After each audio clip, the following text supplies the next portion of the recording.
Let me show you some of the worst fitness package names I've ever seen. 12-week transformation. Stop. My weight loss package. Ugh. Fitness bundle or fitness challenge or my training sessions or my training packages start at X amount of. And the worst name of it all, right? Let me share with you the worst one. If I see unlock in anybody's fitness packages or anybody's marketing whatsoever, it could be a website, a landing page. If I see that word, I am running straight for the hills. I don't even want to hear anything else that you have to say, right?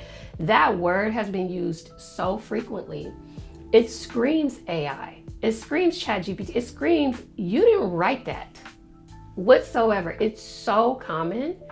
And I know this because it used to be in my stuff. It used to be in my stuff.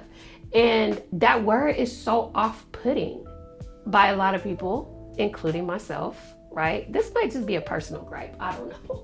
But it's off-putting. Just stop using it. Just stop using it. Please, please, please. That word, including all of those other names and words and things like that, they just scream boring, right? They're boring, they're generic, and most of all, they're forgettable, right? If you want to start creating irresistible offers that stick with people, offers that are getting people to want to work with you, chase you, hand you their wallet, right? They don't start with that. They don't have those words in them. I promise you that. They don't have those words in them. Again, I'm telling you this from experience because I used most of the names that I just mentioned.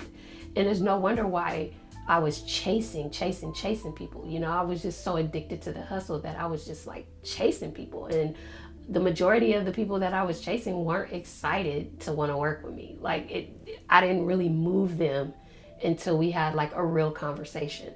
The words that you choose to use in your content, in your marketing, should already start to attract them anyway. And mine just wasn't doing it. So in today's video, I'm going to show you exactly how to come up with the perfect name for your fitness package that actually means something to your clients so they can feel the value before they even see the price. So here's the problem, right? And why most fitness packages fail. They mainly focus on what you can deliver versus what they can get. They usually describe the process instead of describing the outcome. And lastly, they're targeted towards everybody instead of being targeted towards somebody. So let me explain what I mean by that. If I ask you who you help and you can't give me a clear answer, that's the first main problem that you have right there, right? If I asked you, for example, hey, who do you help? And you say, I help skinny fat men build muscle. What does that even mean, right? Can you tell me a little bit more about this man? Well, what would you like to know? Oh my God, that's the second mistake. What? Now that's telling me you help every skinny fat man in the world. So you mean to tell me you help skinny fat teenagers or skinny fat boys? What if this man is 65 years old, 70 years old, right? Does he still fall under that category? Again, what do you mean by skinny fat men, right? I need more context. I need more information. Is this man married? Is he single? What does he do for a living, right? Does he have a trade? Does he maybe drive trucks or fix plumbing perhaps? Or does he sit behind the desk? Is he a CEO? Is he in the medical field? Again, all of these things are going to help you formulate the right fitness package for this person because you're clear on who you help. Let's talk about a process that you can do, steps in order for you to get to the perfect name. Step one is a two-part process. Write down some of the things that they would like to see themselves achieve. And here's the misconception, right? Leave their fitness goals out of it. Again, I'm going to repeat, leave their fitness goals out of this step, right? Because you're going to get conflicting information. Everybody wants to lose weight across the board, correct? Everybody wants a flat stomach. Everybody wants more energy. Everybody wants to be healthier. That's not particularly helping your case when you're trying to define the outcome of your target market. So please exclude all fitness related answers and focus on what they would like to become in general. So once you have some of those things jotted down, the next step I want you to do, again, it's a two-step process for number one. I want you to log on to ChatGPT. If you don't have an account with ChatGPT, it is totally free. And I want you to type in this prompt right here. My target market is blank. Give me a list of 5 things they desire most. Again, ChatGPT is going to give you a list. That is the list of their desired outcomes. Step 2, I want you to write a list down of all the common pain points or struggles that your target market is currently facing right now. Okay? Current struggles or pain points.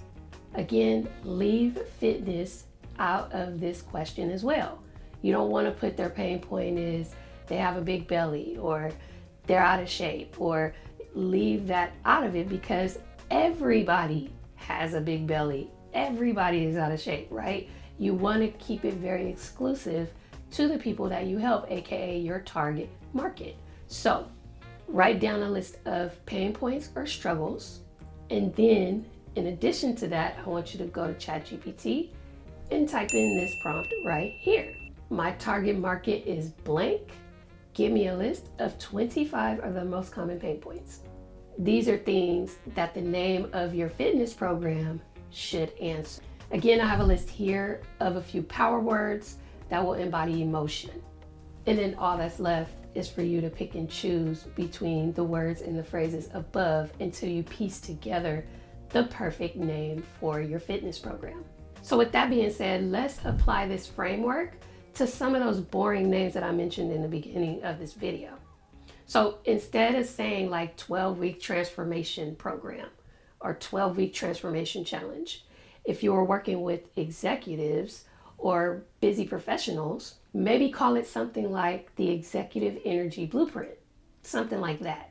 So let's just say you were working with middle-aged women, right? So instead of saying my fat loss program, why don't you change it into something like the 6-week confidence comeback? I think it has a nice ring to it, don't you? And then lastly, let's just say you were working with blue collar workers, right? Again, you can kind of get away with working with both men and women if you kind of name a profession. That's an extra little bonus tip for you. But let's just say your target market was the blue collar sector, you know, people working in trades. Instead of saying like my training services or my training packages, maybe say my 8-week strength foundation system, something like that. See the difference? They paint a picture, they tell a story, they speak to someone's identity or their future self, who they're striving for. But remember, family and friends, it doesn't stop at the name, okay? Listen very carefully to what I am about to say. The name of your fitness program must reflect the service that you provide in your fitness program. I'm going to repeat this.